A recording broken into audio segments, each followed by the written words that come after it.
Hello, everybody, and welcome to our wonderful HOLA Diversity Initiative. This month, we are AFRO LATINX.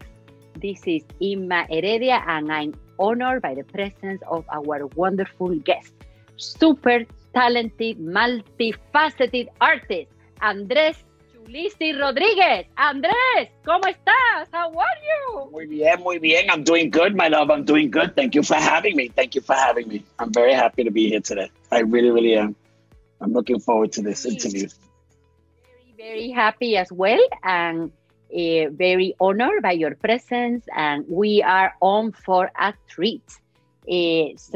I would love the viewers to get to know you a little better. So I'm just going to read a very brief section of your bio because, as I mentioned, you are very multifaceted, multi-talented, and you are going to tell us all about it. Let's start. Yes. Andrés Chulisi Rodri is an HOLA Award winner and Audelco-nominated actor.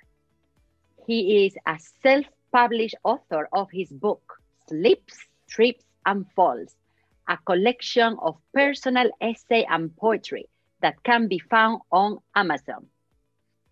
A published writer, his work can be found in the book Mariposas, an anthology of modern queer Latino poets, as well as a personal essay about addiction with the Rompers. He considers himself a performance poet. He facilitates acting and writing workshops throughout New York City. Being the founder of the all-color cast of comedians, he became the producer, writer, and director of the comedy troupe Lose Control TV, which can be found on YouTube. He stays performing his variety show, Chulivision, throughout various theaters in New York City and now virtually.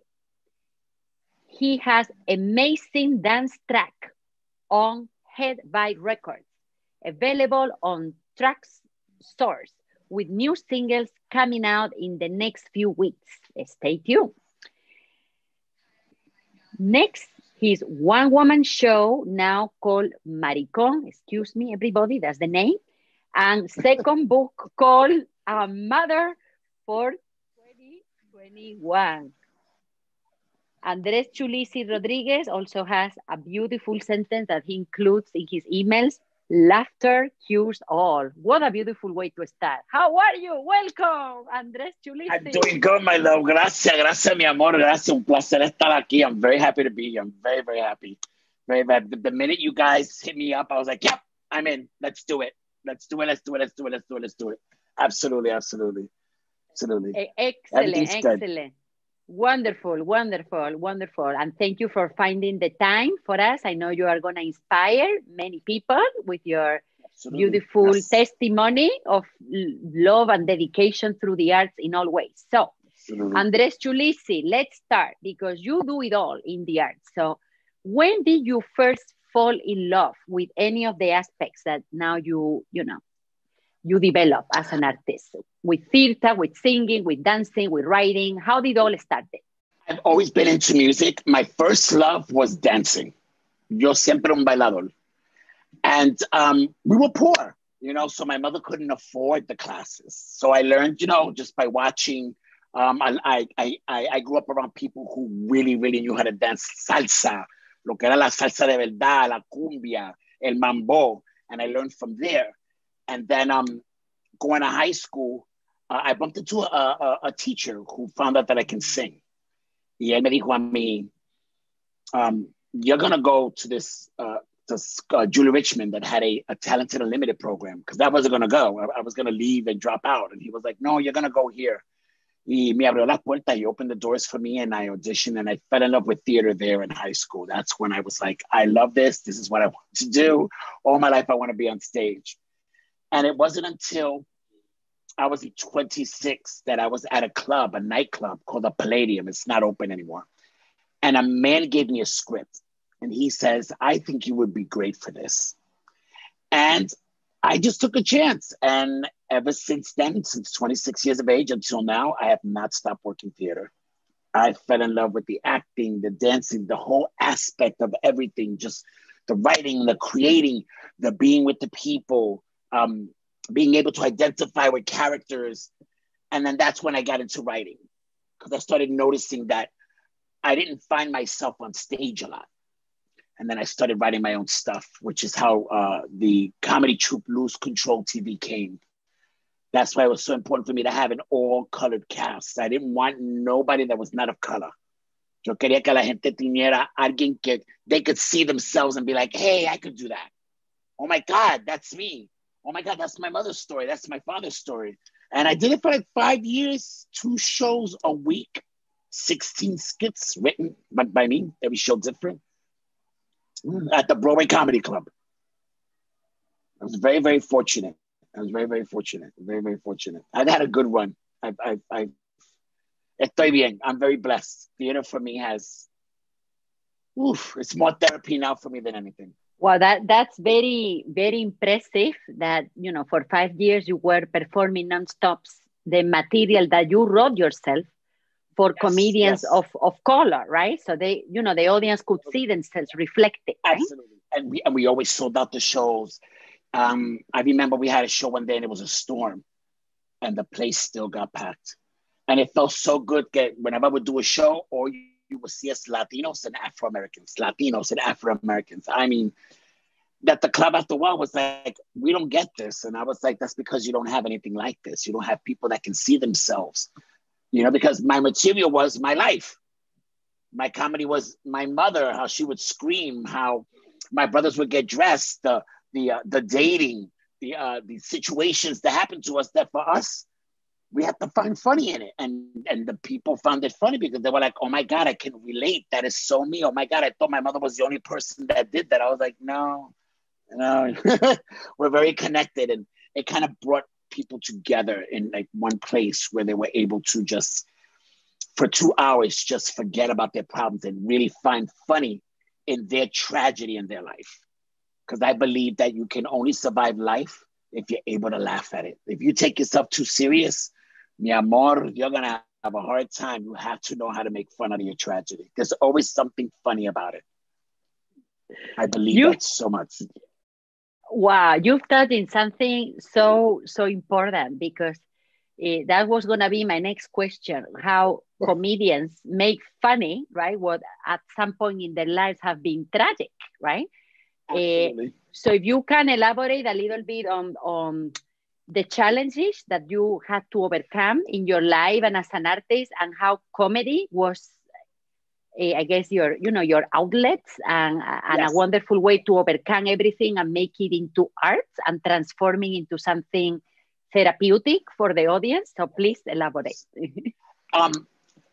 It was told to me that the best comedians are the saddest people, because they've gone through so much in their life. I personally, I'm a survivor of a lot of tragedy, from death to just real personal things. Being a gay man in the 80s, when it wasn't safe to walk outside. I was one of those kids. I was never in the closet. I didn't know what it was like to hide. I was always loud. I was always wild. I always had my hair colored y con la ropa todo rompida, bien. Yo era bien artístico, como decían. I was quite a sight to see, is what they would say. And I had a lot of challenges, but I knew that if I was to survive that, I would always have to find my own piece of joy, whatever it was, whether it was through singing or acting or making fun of people. I learned how to be quick with my mouth because I had to defend myself all the time. So I had to always be like, oh yeah, da, da, da, da, da, da. And people started finding that funny. And that kind of helps me become witty and quick with writing, And so when I had the opportunity to actually put together a comedy troupe, I just thought of my family, like a lot of people, the overprotective mother, la tía que siempre es un rabo caliente at the parties, everyone has that one aunt that's like, mira, papi, how you doing? I think that's hysterical. For most people, they're like, oh my God, but I found it so funny that everybody has that one aunt. Everybody has that one uncle that drinks too much. And he's like, everybody has them. So I decided to put that out there because I believe that, like my email says, laughter cures all. I believe that laughter brings us together where we're able to look at tragedy and be like, you know what? It wasn't that bad. We survived it. You know what? That's a good way of looking at it. And I've come through all of that tragedy. I just put it on paper and I just try to find the funny in it, because I believe that if my mother told me once, Andre, if you do not learn how to laugh at yourself, you're never going to be able to survive in this world. You have to know how to laugh at yourself. You have to, Andre, porque tú no eres perfecto. And I'm like, you know what, man, you're right. As much as I think I am, you're right. You know, so I found the funny in me. And then I translated onto the stage. Absolutely. Absolutely. Thank you. I mean, that's amazing. And I know you have won many awards also with your one-man shows, right? Where you play many different characters. Is there a favorite character? I know that's a hard question for a writer, but do you have a character that you love to play, or a project that you love the most? I had written a story about my life, the one that got me a second HOLA nomination. It was called I'm Just Saying. It was the story of my life. I love to play my mother. Everything about my mother, the way she talks, you know, she talks like this. And mommy always has this thing about talking to God. So whenever mommy would want to say something to us, for her not to sound crazy, she would talk to God. And I always found that so funny. So she's one of the hardest characters to play, but she's also one of my most favorite to play, because whenever I write with her, it's always something profundo. It's always deep. It's just, mommy never spoke surface. Mommy siempre era toda profundo. You know, the philosophical questions. So my mother's one of my most favorite characters to actually do. With the bata. I don't want to put you on the spot, but can you do like 10 seconds of her? Mommy. Or is that possible? Mommy, no. Mommy always ends her monologues by saying, Papa Dios, I know that me and you talk like this all the time, pero before I let you go, can you do me a favor? 5, 4, 3. Voy a tocar los números. Maybe I can get hit today, okay? In the name of the Father, the Son, and the Holy Spirit, adios. Mommy always ends all her monologues like that. Always. Thank you. Thank you for sharing, because that's the love of our mothers. You know, I think for any artist, there is a very special bond, you know, with our mothers. So. Yeah. So thank you. Thank you. So we talked about your love for comedy. Now share with us a little bit about your love for music too, because I know you have some vocal tracks out there that are doing very well. So tell us about it. Yes. Singing was by accident, believe it or not. I didn't know I could sing myself. It's so funny. I was in school and I was singing in the bathroom, and the teacher happened to be it was the music teacher. And I never even took music at the time. I was just going through classes. And I was singing in the bathroom, and he walked by and he barged into the bathroom. And he said, "Who's singing?" And I was like, "I'm singing." And he goes, "Come with me." And he put me in the piano. And I remember the first song I sang was Through the Fire, que es una canción que canta el artista Chaka Khan. And once I sang that, he was like, "You know, you could sing." I was like, "I guess." And I still didn't fall in love with it. And then I had a couple of friends of mine who were producers. And the guys that I'm working with now from Head by Records are the same guys that I met when I was 19 years old. We separated for almost 20 years. And he finally got back into music. And I go on Facebook and I see somebody tag me. And my friend Isaac, who's one of the producers, he says, "To one of my favorite vocalists, Andre Chulisi, we still got it." He actually had saved a song that I sang almost 20 years ago, and he made a track out of it. And that's how we started going back into singing. That happened amazing. Last year. Yeah. I'm telling you something, like I'm so blessed. Like every time I try to say, I don't want to do this no more.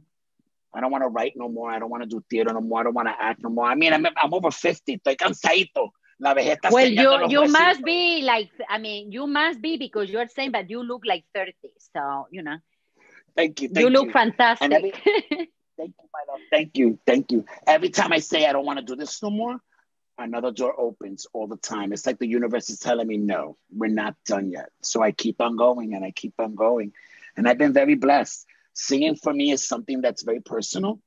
I don't really sing a lot to the world because I don't think I have anything to say. Plus, a lot of the new music now doesn't do it for me. I'm more the old classic guy, you know. Me gusta las canciones de antes. But I'm doing it now. And during pandemic, I've released 2 singles. We're about to release 3 more singles. I've managed to be working during the pandemic in studio time, and it's been an amazing ride for me. I've learned that I actually do love to sing, and that I have a lot more to say than what I claim I do. And maybe this time that facet is through singing now this year, you know, until they open up the theaters. I love it. You see, it's like artists like you, they'll make it happen. You see, we don't have a theater with a live audience, but we have the virtual performances. We can record music. So the importance Absolutely. is to keep going, right? Absolutely. No matter what. No matter what. A true artist, you know, we always do what we're going to do. Being dark-skinned in the industry is hard. When I started doing theater, all they wanted to cast me in was for drug dealer or prostitute. I got tired of that. And that's how I created Lose Control TV, the comedy troupe. I said, if I'm going to do something, I have to write for myself. I have to put myself on stage and I have to create my own platform. And that's how I started writing and writing these scripts all the time. And then from there, I wrote plays, and I wanted to make sure that whatever play was written, it was written with someone of color, because I believe that if I, when I was young, was able to see somebody my color, I think that my life would have turned a little bit more fabulous. My life is fabulous now, but it would have been more fabulous. You know what I mean? And it's good now because I think that the world is ready to hear our stories. The world is ready to see a brown, black gay man, a brown, black woman, straight, cisgendered, gender neutral. Like, they're ready. They want to know our story. They want to know what we went through. And we as a people are wanting to see this. So we're all like, yes, finally, we can see ourselves. Finally, they're talking about tragedy. Finally, they're talking about upbringing. Finally, they're talking about relationships between mother and daughter and mother and son and gay daughter with mothers and fathers. It's beautiful now. Now it's beautiful. We don't have it fully open, but we got the door a little bit open. You know what I mean? And I continue to push writers to write their stories. I tell them, no, don't whitewash it. Write it exactly how it happened. Because you'll be surprised the audience that is waiting to hear that story. Como dice la vieja mía, pa'lante como elefante. No, absolutely. Who wants to see something? I mean, I don't want to say that word. I'm just going to say too boring, right?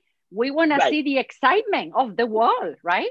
The wall is not one note. The wall is everybody. So that's what we want to see as audience. So I don't know what it is to, wake up in the mansion and I go out to the yard and there's a big scandal. ¿Qué es esto? Yo no sé lo que es esto.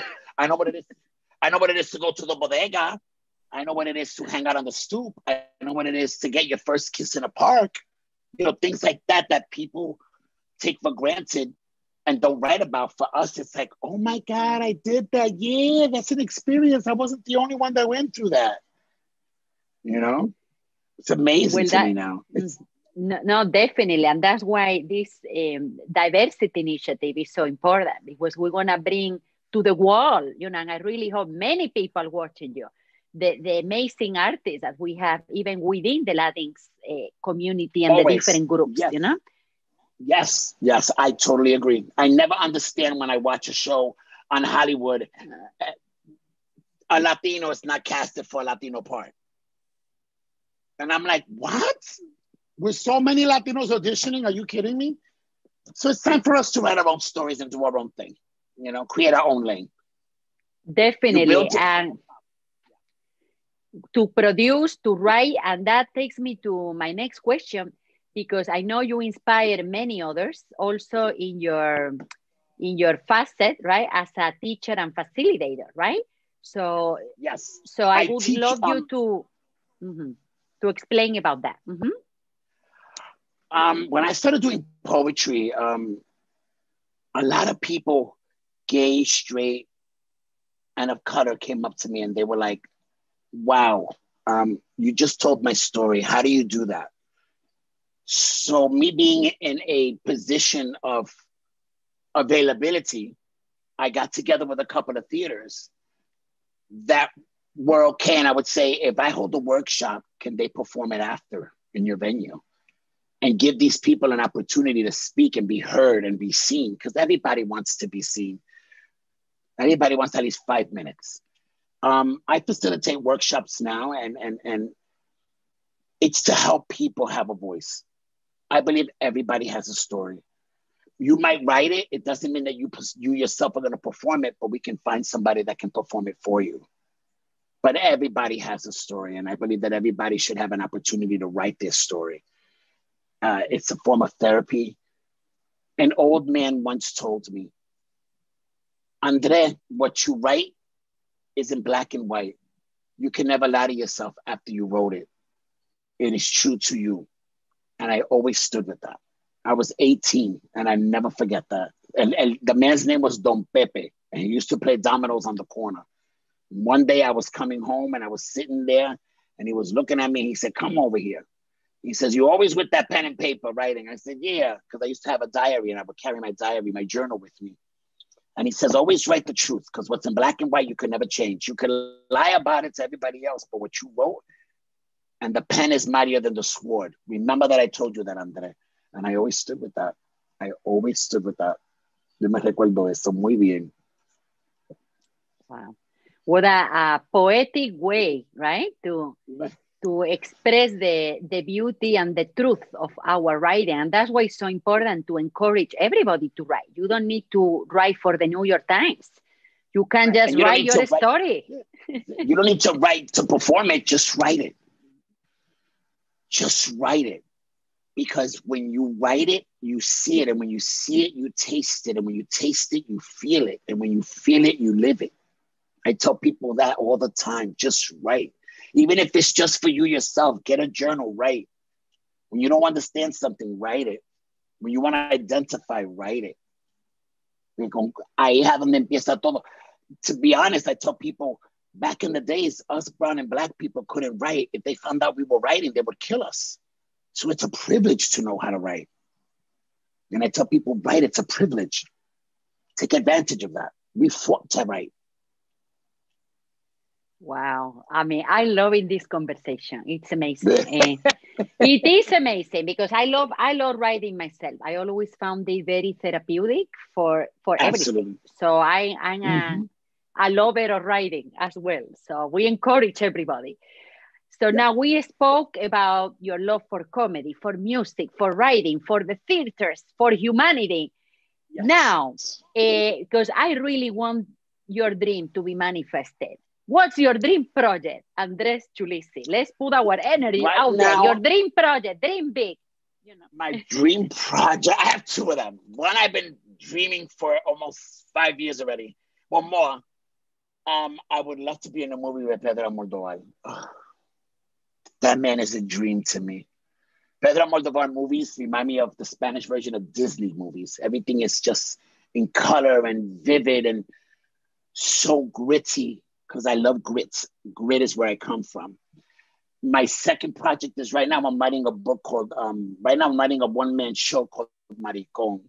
And the reason why I called it Maricón, for those, I'm not sure everybody knows, you know, Maricón it's a nasty way of saying a gay person. And sometimes it brings up trauma. And my one-man show is me looking through the trauma in a more positive way, which is why I said the play will be called Maricón. Because it's everything that I grew up with being gay.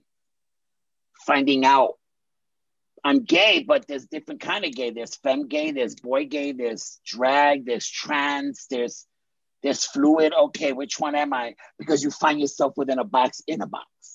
You know, being Maricón for me, this play talks about not only fighting racism, because I'm brown or black, it's also through my own community having to deal with prejudices for being gay and outspoken.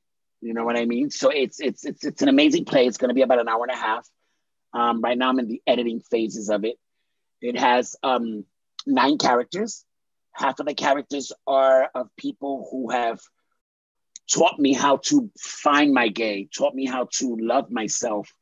One of them is little orphan Annie, who was a prostitute that used to work the streets where I lived at as a kid. And she was trans, and ella se llamaba Annie because she had red hair like Annie.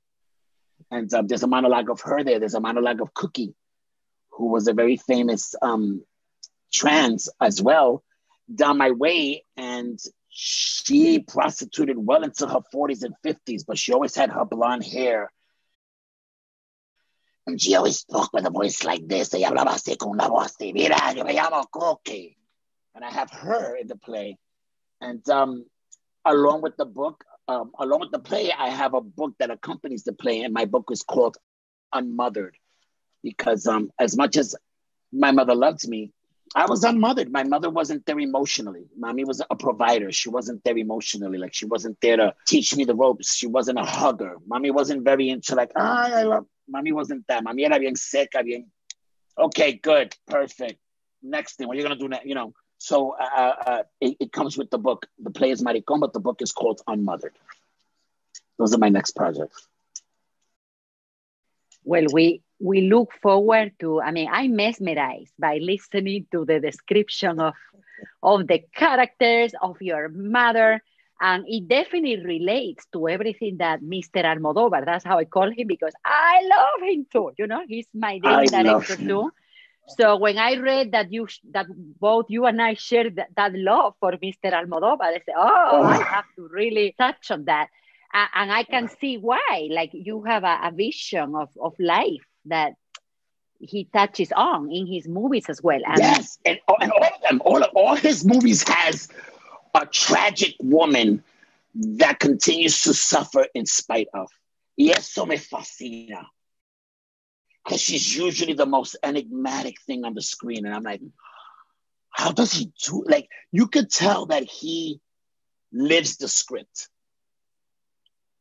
He doesn't just like you. Yeah. right. Now that you think about it, yeah. Mami, I have to say, you look fabulous. Tú te ves buenísima, niña. Oh, thank you. No, but the interview is for you. Muy bien. Well, it's the joy, and I'm sorry, you wanted to say something else about Mr. Almodóvar, how he leaves the script, and I cut you off. So, No, it's fine, Mia. Just okay. I can speak about that man forever. I love him. Well, we're putting it out there in the universe, and you know, we are always ready to jump in. You know, we just catch the plane and go wherever the contract is. Yep, I will put my mask on, double mask with gloves, and I'll be like, I'm here. What we gotta do? What I gotta do? Wonderful. Well, I appreciate and thank you on the name of everybody, of the viewers and of HOLA, because you're being very honest, very generous. You are speaking like it is, which is the truth that people need to hear. And authenticity is my second name, so that's why, you know, we connect. That's why I said this interview is gonna be something else. I mean, I love everybody, but I knew with you we would have an extra flavor. So thank you. And you've touched on so many things that are so important, not only being, you know, a person of color, but a minority within the, you know, the gay community, and everything else, and how we need to be represented. So yes. Amazing.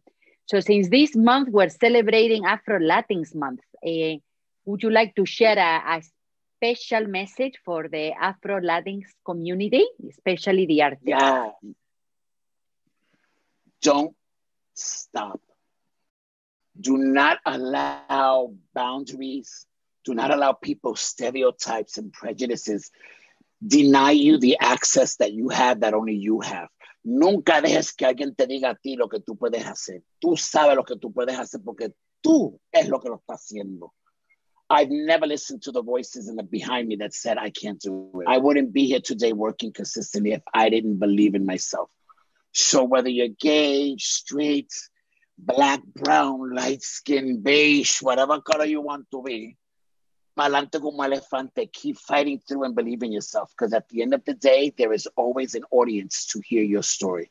There is always somebody that's gone through what you've gone through, and there's always somebody waiting to be heard and seen. And maybe it's through your pen, through your voice, through your song, or through your dance.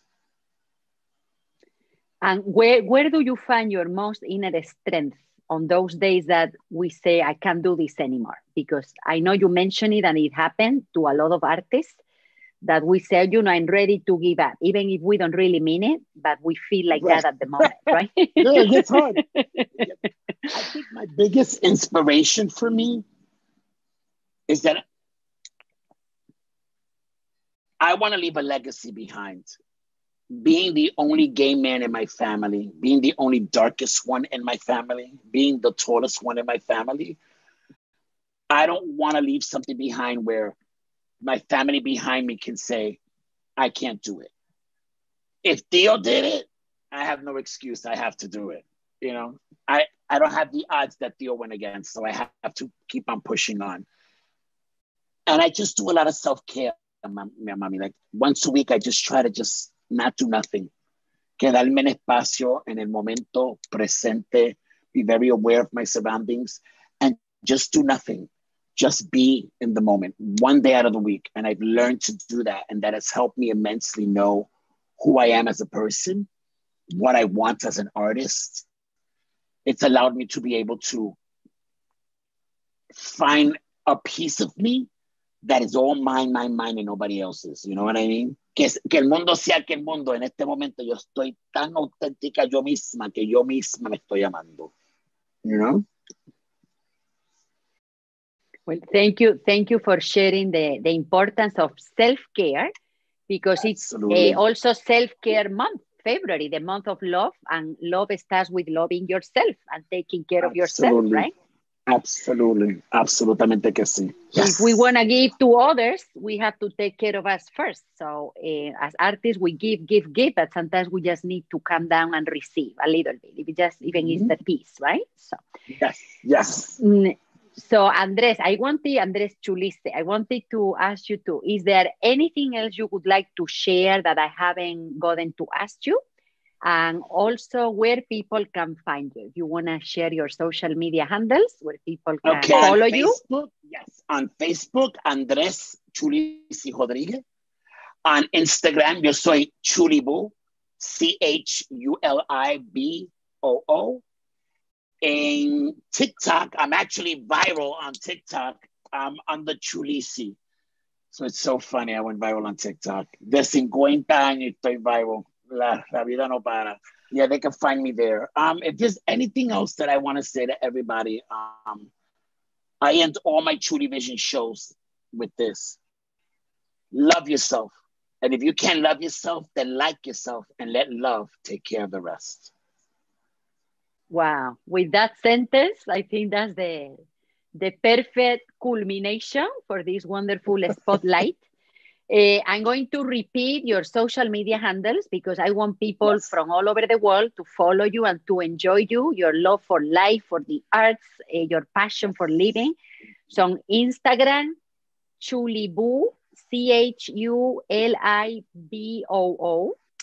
On TikTok, you see TikTok is not only for 15 years old, you know, you are 30 and fabulous and viral on TikTok. So on TikTok, you can find under Chulisi, and on Facebook, Andres Chulisi Rodriguez, and then the show on Facebook, Chulivision. So we'll make sure everybody follows you in all these different platforms. Thank you so much, my love. So we want to thank you from the bottom of our hearts. This has been a very special treat for all of us. Thank you for the inspiration, for your honesty, for your generosity. And we are with you, with the whole community. We're here for each other and with each other. Que Dios me la acompañe y me la favorezca. And I love you, my love, and I see you soon. Thank you. Thank you so much again. I just want to remind our viewers that HOLA is looking for volunteers. It's an amazing team. I encourage everybody to join. Whatever you can give, even if it's 10 minutes a week, they're always welcome. The website and the handle in social media is holaofficial.org. In Instagram, you can find us at holaofficial. So please contact us if you're interested in volunteering or in becoming a member. There are great opportunities for membership. It's the organization of Latin actors and also welcome all artists. So thank you. Thank you very much, Andres Chulisi Rodriguez. It's been an amazing pleasure. Again, this is in Heredia with the HOLA Diversity Initiative this month. We're AFRO LATINX. Much, much love to everybody. Live, love, life, live and celebrate life every single moment. Thank you, everybody. See you soon. Bye, baby.